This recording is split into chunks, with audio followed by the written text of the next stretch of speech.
An airline flying out of New York has 7 long flights on its Monday morning schedule. For these routes, there are 7 capable pilots available. The pilots have also requested particular destinations, and the airline company would like to honor as many of these requests as possible. For example, Los Angeles is one of the cities chosen by these 3 pilots, and Seattle was chosen by these 4 pilots. And if we keep showing all the preferences, then we obtain this diagram. And as you see here, the diagram is made of these vertices, these points, and the segments. We have seen this before. This is called a graph. And in this case, the vertices represent the locations or the destinations and the pilots. And each segment in this graph, or each edge, represents a relationship between the 2 vertices, in this case, one of the preferences of each pilot. Now, we would like to please all pilots or accommodate as many as possible. Now, to solve this problem, we would simply have to select as many segments or as many edges as possible between these 2 sets of vertices. So the maximum we could obtain would be 7, right? So even if we can satisfy the preferences of all 7 pilots, then we would have 7 segments going from this side to this side. And that set of edges is called a matching. Now, one way to solve this problem would be simply to draw an edge or to select an edge from the first city or the first destination to the first pilot. Of course, this doesn't mean that this pilot here, Alfors, prefers Los Angeles. In fact, Los Angeles is not one of his preferred destinations, as you can see in the description of the problem. However, we're going to devise a method to try to find the best matching. So the idea here is to figure out a systematic way of finding out a matching or a solution, or at least something that is close to the desired outcome, which would be to honor the preferences of all 7 pilots. So in this case, we start by matching or selecting an edge from the first destination to the first pilot, second destination to the second pilot, and so forth. And then after we do that, we simply check and see how many of those destinations or those selections are actually satisfied. As we can see here, only 4 assignments were within the preferences of the pilots. Now the question is, how we can find a better matching or a better selection of edges? One way we can do this to make this more systematic would be simply to switch pilots on this side here, or switch destinations on this side. Let's work with the pilots here. Here is an idea. We can try a different matching. For example, if we switch the first and the second pilot, this time 5 segments for our matching, and in this case it's a better solution than the previous one. And we can keep trying to switch the pilots on this side. So that process is called arranging the pilots or permutating the pilots. So if we switch the pilots or arrange the pilots on this side, again, we verify with how many edges are satisfied. In this case, only 3. Now here are some questions. How much work would this take? In particular, how many arrangements we'll have to check. Notice that there are a lot of arrangements we can obtain on this side. Another question is, how can we generate all possible arrangements so that we are sure we have not missed any? Now here's the concept that we use to help solve this problem. It's called permutation. Permutation of a set of objects is any ordering of those objects.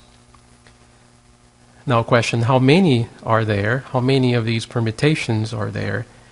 And the answer to that is that there are exactly n factorial permutations of a set with n objects.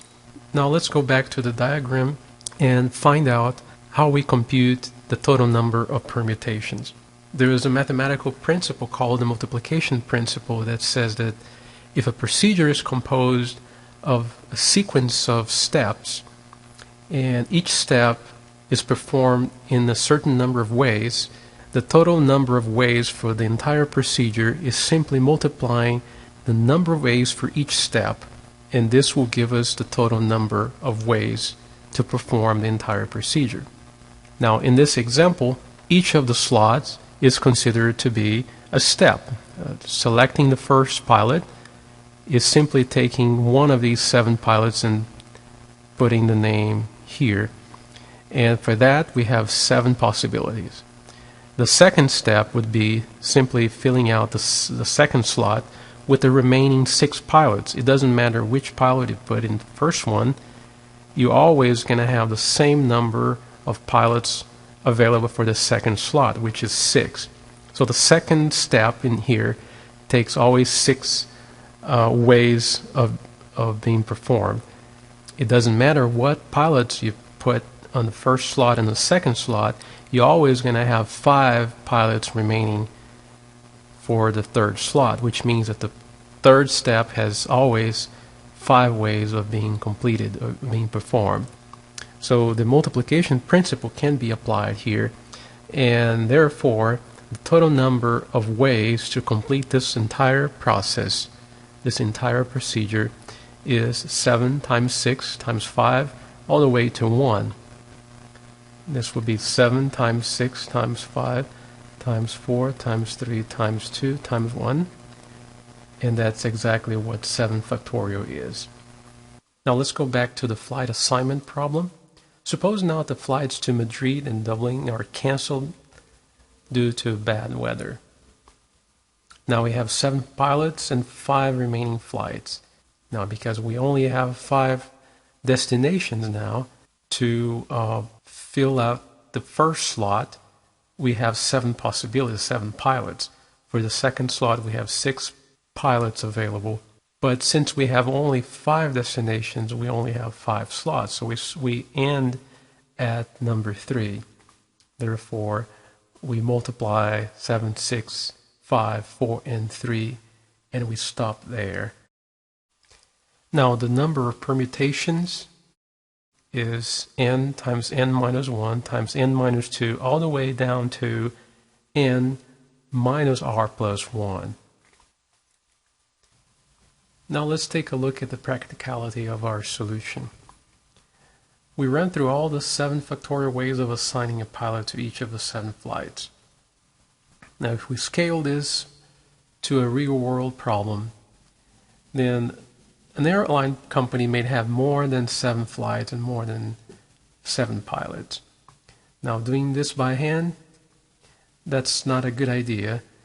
Computer, I think that's the way to go. In fact, let's say, for example, if we have 20 flights and 25 pilots, then this will give us a total of 25 factorial permutations. And that's a huge number. That's about 15.5 septillion permutations. It's an imaginable number. Now, just to compare and how long this will take, even if we use a very fast computer. So here is an example of this computer, the NUDT supercomputer that is located in China. That computer can do 33 quadrillion calculations per second. So doing that number of calculations, which is the 25 factorial permutations, would take 14.4 years for that supercomputer to run through all the permutations for just this simple real-world problem of 25 flights and 25 pilots.